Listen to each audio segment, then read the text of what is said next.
जीतने वालों को मेरा सलाम, क्योंकि एक दिन हर कोई जीतेगा। तुम्हारे अंदर इमेजिनेशन और क्रिएटिविटी की कमी है, तुम्हारे दिमाग में नए आइडियाज नहीं आते, तुम इस काम के लायक नहीं हो। ये कहकर एक आर्ट स्टूडियो के एडिटर ने 18 साल के वॉल्ट डिज्नी को नौकरी से निकाल दिया। ये बात जवान वॉल्ट के दिल में छेद कर गई, क्योंकि वो बचपन से ड्राइंग करता आ रहा था। अपमान का जवाब देने के लिए वॉल्ट डिज्नी ने उसी साल 1921 में अपने दोस्त के साथ मिलकर आईवर्क्स डिज्नी कमर्शियल आर्टिस्ट नाम की कंपनी खोली, जहां वे न्यूज़पेपर एडवर्टाइजमेंट्स वगैरह के लिए आर्ट और कार्टून का काम किया करते। इस बिजनेस में वॉल्ट डिज्नी और आईवर्क्स पूरी तरह असफल रहे, लेकिन वॉल्ट ने हार नहीं मानी। 1922 में उन्होंने अकेले ही दूसरा बिजनेस स्टार्ट किया, जिसे लाफोग्राम का नाम दिया। वॉल्ट डिज्नी लोकल थिएटर्स के लिए छोटी छोटी एनिमेशन फिल्में बनाते।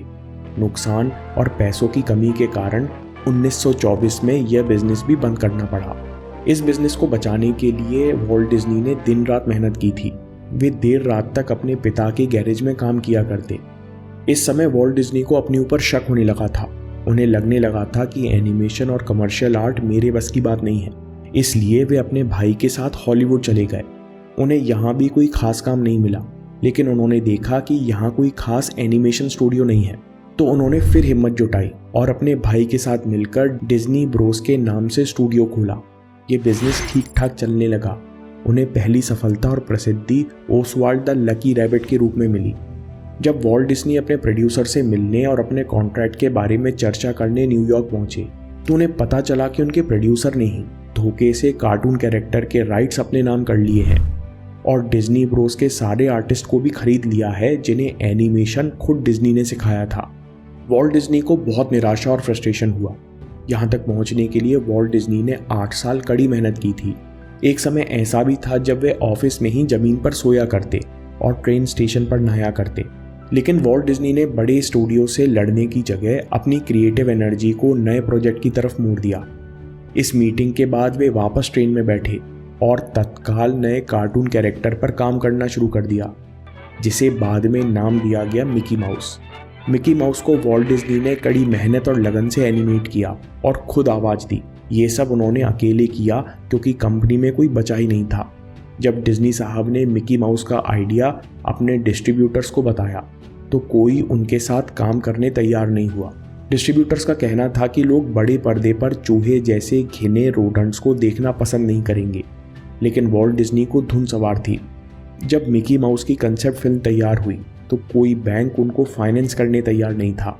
फिर वॉल्ट डिज्नी घूम घूम कर अपनी फिल्म और कंसेप्ट की बात करते। 300 मीटिंग के बाद एक बैंक तैयार हुआ उन पर पैसे लगाने के लिए। 6 साल की कड़ी मेहनत के बाद 18 नवंबर 1928 को मिकी माउस थिएटर में पेश की गई, जिसने वॉल्ट डिज्नी को एक अलग पहचान दी।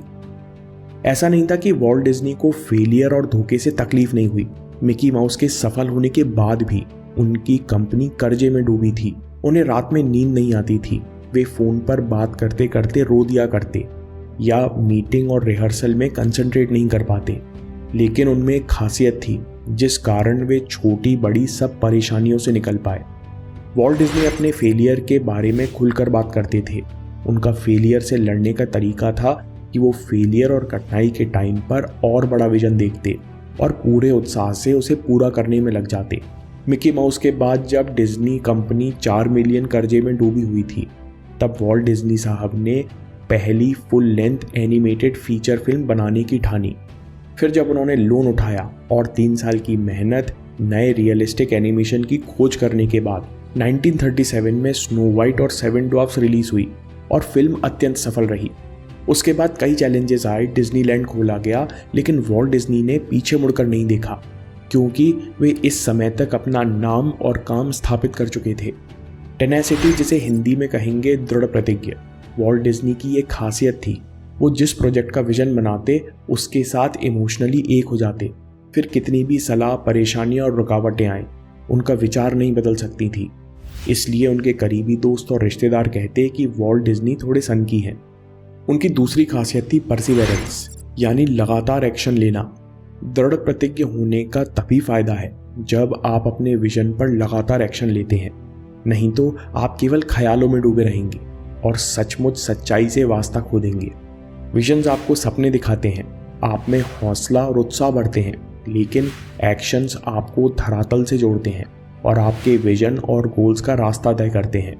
1920 से लेकर 1937 तक 17 साल का मुश्किलों से भरा सफ़र था, लेकिन जो लोग उनकी कहानी नहीं जानते थे वे सब उनको रिस्क टेकर समझते थे। वॉल्ट डिज्नी कहते हैं कि मैं रिस्क तो लेता था, लेकिन मैं अपने काम में कोई गलती नहीं करता था। हम लोग काम की क्वालिटी में कोई कसर नहीं छोड़ते थे। वॉल्ट डिज्नी कहते हैं कि अगर कोई मेरे जितना खेले या प्रयास करे तो अनुभव और अभ्यास के साथ उसके एवरेज सुधर ही जाएंगे। वॉल्ट डिज्नी ने कांस्टेंट इंप्रूवमेंट के लिए डिज्नीलैंड में नाम दिया था प्लसिंग, जिसमें वो एक ही आइडिया और काम को हर बार बेहतर करते जाने की बात करते थे। वॉल्ट डिज्नी कहते हैं कि बेहतरीन काम करो, फिर तुम्हें पैसे की चिंता नहीं करनी पड़ेगी, सब इंतजाम हो जाएगा। वॉल्ट डिज्नी कहते हैं कि बेहतरीन से बेहतरीन काम करो और अगली बार उससे बेहतर करने की कोशिश करो। दोस्तों, हम लोग ऐसी दुनिया में रहते हैं जहां लोग सक्सेस और सक्सेस सीक्रेट के बारे में ऑब्सेस्ड हैं। हम लोग हर तरह के फेलियर से बचना चाहते हैं, लेकिन हर बड़ी सफलता के नीचे फेलियर का पहाड़ छिपा है। Walt Disney, Dhirubhai Ambani, APJ Abdul Kalam साहब, स्टीव जॉब्स और टेस्ला जैसे लोग इस बात को अच्छी तरह समझते थे कि success is built on failure. Walt Disney कहते थे कि फिल्मों की प्रसिद्धि के आगे मेरे फेलियर्स छिप गए। दोस्तों, अगर हम गौर से देखें तो हम अपनी ज़िंदगी में जितने भी बदलाव लेकर आते हैं वो सब किसी न किसी प्रकार की नाकामयाबी के बाद लाते हैं। आपको और मुझे बड़े फेलियर्स और स्ट्रगल की ज़रूरत नहीं है। आप अपने छोटे छोटे फेलियर्स को छोटी छोटी जीत में कन्वर्ट करना शुरू कर दीजिए।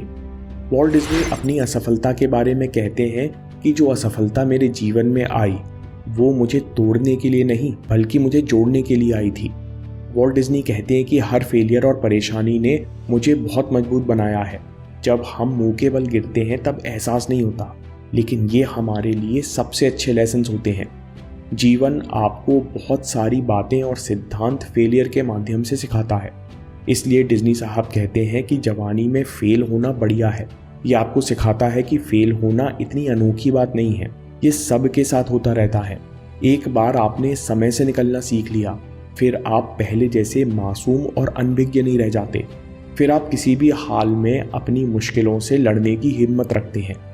आखिर में वॉल्ट कहते हैं, इंसान को अपने जीवन में गोल जल्दी निर्धारित कर लेने चाहिए, जिससे वो अपनी सारी एनर्जी और टैलेंट एक ही दिशा में लगा सकें। लगातार प्रयत्नों से हम अपने लक्ष्य को पा सकते हैं, नहीं तो उस लक्ष्य को जान सकते हैं जो हमारे लिए सबसे ज़्यादा मायने रखता है। जो भी हाथ लगे, सफलता या असफलता, लेकिन इस तरह से हम पूरी जिंदादिली से अपनी ज़िंदगी जिएंगे। वॉल्ट डिज्नी का फेलियर से निकलने का तरीका था कि वो फेलियर और कठिनाई के टाइम पर और बड़ा विजन देखते और उसे पूरा करने में लग जाते। वॉल्ट डिज्नी की दूसरी खासियत थी टेनेसिटी या दृढ़ प्रतिज्ञा। वॉल्ट जिस प्रोजेक्ट का विजन बनाते उसके साथ इमोशनली एक हो जाते, फिर उन्हें कोई डर या बाधा विचलित नहीं कर पाती। वॉल्ट डिज्नी की अगली खासियत जिसने उन्हें हर फेलियर से बाहर निकाला वो है परसिवेरेंस, यानी एक्शन की अटलता। विजन आपके अंदर हौसला और उत्साह भर सकते हैं, लेकिन एक्शन आपको धरातल से छोड़ते हैं। एक्शन आपको रियलिटी बताते हैं और आपके विजन और गोल्स का रास्ता बनाते हैं। लोग उन्हें रिस्क टेकर समझते थे। वॉल्ट डिज्नी कहते हैं कि मैं रिस्क तो लेता था, लेकिन हम काम की क्वालिटी में कोई कसर नहीं छोड़ते थे। वॉल्ट डिज्नी का अपनी टीम के लिए कंसेप्ट था प्लसिंग। वे कहते हैं कि बेहतरीन से बेहतरीन काम करो और अगली बार उससे बेहतर करने की कोशिश करो, बाकी किसी और चीज़ की चिंता करने की ज़रूरत नहीं है। वॉल्ट डिज्नी कहते हैं कि फिल्मों की प्रसिद्धि के आगे मेरे सारे फेलियर छिप गए।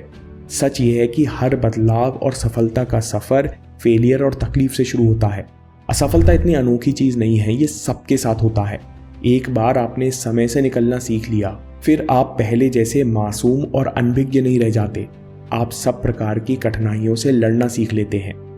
दोस्तों, अगर आपको ये वीडियो पसंद आया तो इलॉन मस्क के वर्क एथिक पर वीडियो ज़रूर देखिए या बात के लिए सेव कर लीजिए। आपके समय से कोई वीडियो, कोई ऐप, कोई न्यूज़ कीमती नहीं है। मैं काम के किस्से लाता रहूँगा। हिम्मत, हरकत, होशियारी, हम जीतेंगे।